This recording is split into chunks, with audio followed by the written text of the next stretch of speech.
बिस्मिल्लाहिर्रहमानिर्रहीम। अस्सलाम वालेकुम। अस्सलाम वालेकुम सर, क्या हाल है? वालेकुम अस्सलाम वरहमतुल्लाह जी। खैरियत?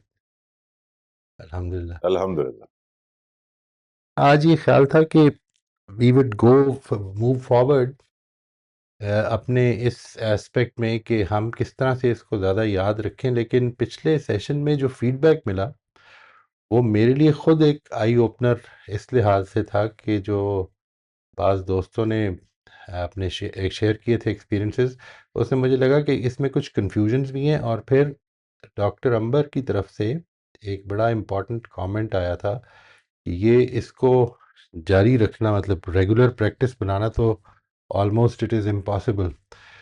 तो मैं इस पर काफ़ी गौर करता रहा, और ये फीडबैक्स जो हैं ये हमेशा ही बड़े लर्निंग एक्सपीरियंसेस होते हैं कि हम किस तरह से अपने जहन से जब सोचते हैं तो ये लगता है कि ये एक ठीक हो गया मामला, और फिर उसको रिव्यू करना पड़ता है। अगर हम रिव्यू करने को तैयार हैं तो वो रिव्यू करें, तो उसके नतीजे में इंशाल्लाह बेहतरी होती है।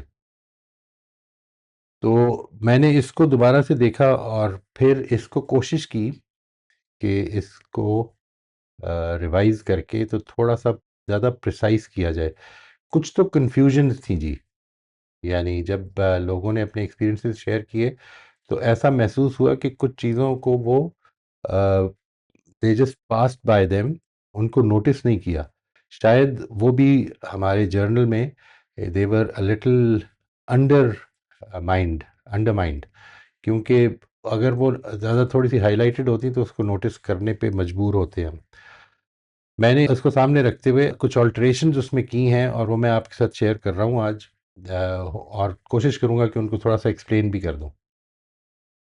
मैं इसको आपके सामने ले आता हूँ पहले, so that everybody has it in front of them.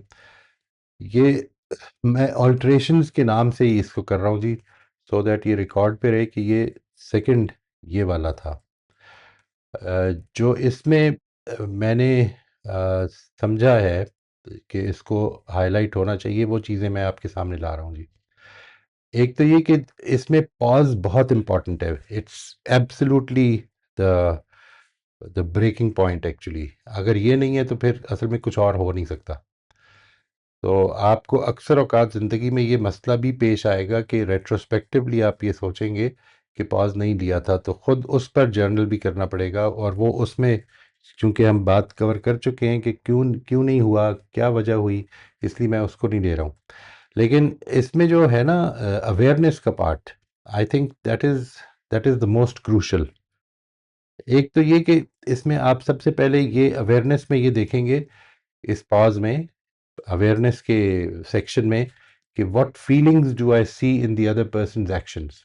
उसके हम अभी इमोशनल इंटेलिजेंस को शुरू करने लगे हैं अपने दूसरे सेक्शंस में, दूसरे सेशंस में, तो इंशाल्लाह उसमें काफ़ी तफसील भी आ जाएगी इसकी। लेकिन जनरली हम असेस कर लेते हैं कि दूसरा डिस्टर्ब्ड है, यानी एक जनरल लेवल पे असेस कर लेते हैं। हम एग्जैक्टली नहीं बता सकते कि ये एंग्जाइटी है या फियर है। हम एग्जैक्टली शायद ये भी ना बता सकें कि ये फियर है या सरप्राइज़ है, लेकिन हम ये बता सकते हैं कुछ कुछ है problem, there is something which is disturbing the other person. तो what feelings do I see in the other person, सबसे पहले तो इस पे फोकस करना है। ये अगर आप गौर करेंगे तो पिछली जो एग्जांपल्स थी जब पिछले सेशंस में आई, तो उसमें असल में इन चीज़ों की तरफ ज़्यादा तवज्जो नहीं हुई जिन लोगों ने शेयर किया। मैं without any taking anything away from them, ये again take it as a learning experience कि हमने उसको उस मौके पर नहीं किया। यानी ये हमारी टॉप प्रायोरिटीज़ में से एक होनी चाहिए चीज़, कि हम ये समझें कि इस वक्त दूसरा डिस्टर्ब्ड है या दूसरा अपसेट है, और इसके बाद आगे चलें। नंबर दो, इस मामले में जो बात है वो ये कि what is my interpretation of the situation and why. हमारे एक साथी ने ये कहा, जब लास्ट टाइम उन्होंने शेयर किया, तो उन्होंने ये कहा कि उसने अपनी आईब्रोज उठाई और मैंने ये समझा कि अ, ये रूडनेस है, दिस इज बीइंग रूड, और समथिंग ऑफ दैट सॉर्ट। और दूसरी तरफ जो था वो इंटरप्रिटेशन ये थी एक साथी की, कि मैंने ये समझा कि ये generally she behaves from a self centred point of view. अब ये जो इंटरप्रिटेशन है ये क्यों है? ये मेरे माजी से रिलेट कर रही है। It is not about this incident, it relates to my past, और मैं पास्ट के अंदर रहकर सिचुएशन को इंटरप्रेट कर रहा हूँ। ये है जो बहुत ज़्यादा इम्पॉर्टेंट चीज़ है। और फिर इसके बाद अगली चीज़ आपने ये देखनी है कि मैं सोच क्या रहा हूँ। ज़ाहिर है कि अब अगर मेरी इस इंटरप्रिटेशन ये हो गई है तो मेरी सोच इसी इंटरप्रिटेशन को लेके चल रही होगी। और can I connect my feelings, मेरी जो प्रेजेंट फीलिंग्स हैं, मैं जो डिस्टर्ब महसूस कर रहा हूँ या मैं फ़ौरन बताना चाह रहा हूँ या उसको समझाना चाह रहा हूँ या उसको सबक सिखाना चाह रहा हूँ, तो can I connect my feelings with my interpretations and thoughts, जो कुछ मैं इंटरप्रेट कर रहा हूँ सिचुएशन को और जो कुछ मैं सोच रहा हूँ उसी के मुताबिक मेरी फीलिंग्स हैं। यानी ये है जो असल में अवेयरनेस डेवलप करनी है हमने। ठीक है जी। Can I interpret the incident in any other way. आज जो हमने अपना संडे के लिए डिस्कशन का टॉपिक पोस्ट किया है, 117th जो है उसका पार्ट, वो बेसिकली यही है कि हम किस तरह से एक इवेंट को ऑल्टरनेटिवली भी इंटरप्रेट कर सकते हैं। यानी ये नहीं कि कोई लाजमन, वो आपको याद होगा वो कहानी जो बचपन में पढ़ी थी, द ग्रेप्स आर सावर, अंगूर खट्टे हैं। ठीक है ना जी। वो जो लोमड़ी होती है वो छलांगे मार रही होती है, तो that's a very beautiful example कि वी कैन क्रिएट। वो लोमड़ी को ज़ाहिर है वो जो थी ना, जो ये है एसप्स फेबल्स जो हैं, इसमें बेसिकली क्या किया हुआ है कि इंसानों को पोर्ट्रे किया हुआ है जानवरों की सूरत में। तो इंसान ये काम कर सकता है कि अगर वो उसकी पूरी कोशिश के बावजूद भी एक चीज़ नहीं मिल रही है उसे, तो वो ये कह सकता है, अपने अंदर ये समझा सकता है कि फिर ये मेरे लिए बेहतर नहीं थी, ये अच्छी नहीं थी, I should not have had it. तो it's a very good example of how you can reinterpret it, बजाय इसके कि ये कहा जाए कि मैं इस मामले में बिल्कुल ही निखट्टू हूँ या मैं I am incapable of doing anything. तो हम इसको री इंटरप्रेट कर सकते हैं, रीफ्रेम कर सकते हैं उस सिचुएशन को। तो कैन आई री interpret this incident in any other वे, तो कैसे कर सकते हैं? यानी क्या मैं ये सोच सकता हूँ कि इस वक्त ये मामला सेल्फिशनेस का नहीं है, बल्कि एक डिस्टर्बेंस है कि जब एक बच्चा आया है अपनी माँ से मिलने के लिए, तो और उसने देखा कि वो तो बिज़ी है, तो वो थोड़ा सा, उसको नहीं पता, ज़ाहिर है हम अंदर की बात ना माँ बच्चों की जानती है ना बच्चे माँ की जानते हैं। हम अज्यूम कर रहे हैं कि वो शी डजंट केयर, और इस चीज़ से वो बेसिकली एक डिस्टर्बेंस और एक हर्ट की फीलिंग है जो कि इरिटेशन की सूरत में नुमायाँ होती है। ये होता है जी आम तौर पे व्हेन यू फील हर्ट, और आपको ये लगे कि मेरी हर्ट को नोटिस नहीं किया जा रहा या सुना नहीं जा रहा, तो आपका वो हर्ट जो है वो इरिटेशन की सूरत में या एंगर की सूरत में नुमायाँ हो सकता है। तो can I interpret the incident in any other वे, इसके ऊपर थोड़ा सा गौर करना है। और फिर ये कि should I seek any clarification before responding, मैं क्या पूछ सकता हूँ ये कि is there something bothering you, are you disturb by my being on the line, I can see that, but it was, I can understand and I am glad that you wanted us to be available to each other जब हम मिलें। तो ये सब कुछ हम कर सकते हैं। ठीक है जी। ये है अवेयरनेस की का जो हिस्सा है। अलाइनमेंट में आप इसको बिल्कुल सादा कर लें। यानी मैं इस वक्त की बात कर रहा हूँ, once you have practice those steps for some time. यानी मैं ये नहीं कह रहा हूँ कि अब बाकी सारी ज़िंदगी आपको ये करना है। मैं ये सजेस्ट कर रहा हूँ कि इस वक्त जो आपको थोड़ा सा टाइम एक्स्ट्रा भी लग रहा है, तो इसको देकर इसकी थोड़ी सी अपनी अपनी जो एक्शंस हैं उनको अलाइन करना शुरू कर दें कि how would God want me to respond here. ये जो सारी सिचुएशन है इसमें अल्लाह ताला की पसंद का रिस्पांस क्या होगा, ये एक सब्जेक्टिव क्वेश्चन है जिसका आप जवाब दे सकते हैं by pondering over it for a little while.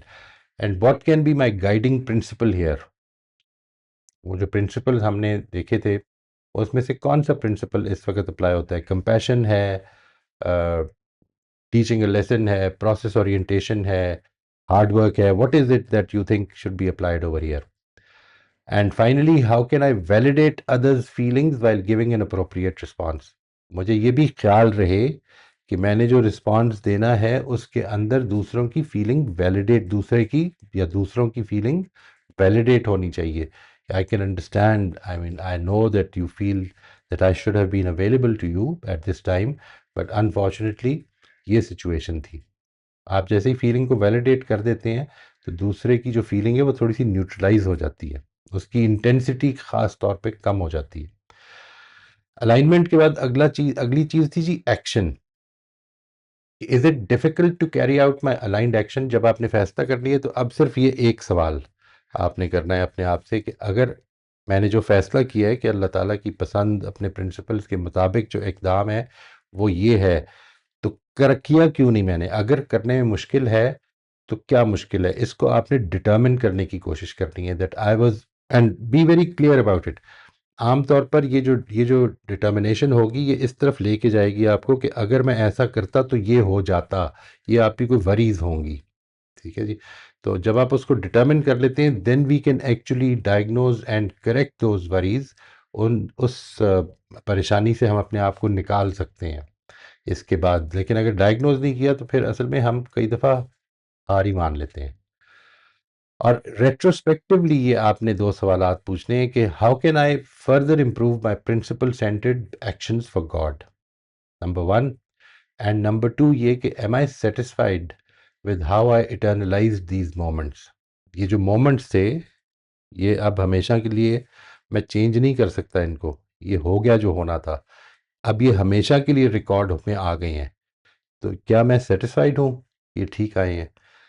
ये एक अहम सवाल है कि जो आप जैसे ही करते हैं तो again you connect to the fact that this life is a test and you are being taken through various situations, जिसके नतीजे में आपने अपने आप को या इम्प्रूव करना है और या रेट्रोग्रेड करेंगे हम।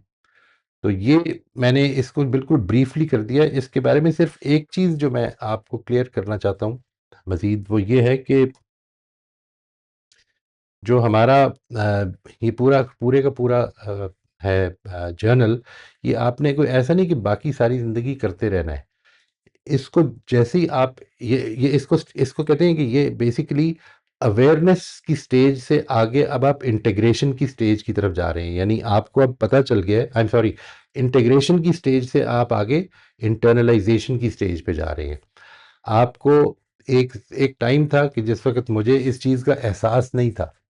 ये जो मामला है ये कॉन्टिन्यूसली ये मेरा और मेरी औलाद के साथ या मेरा और मेरी बीवी के साथ या मेरे दोस्त के साथ नहीं है, बल्कि मेरा खुदा के साथ मामला है इस दुनिया में।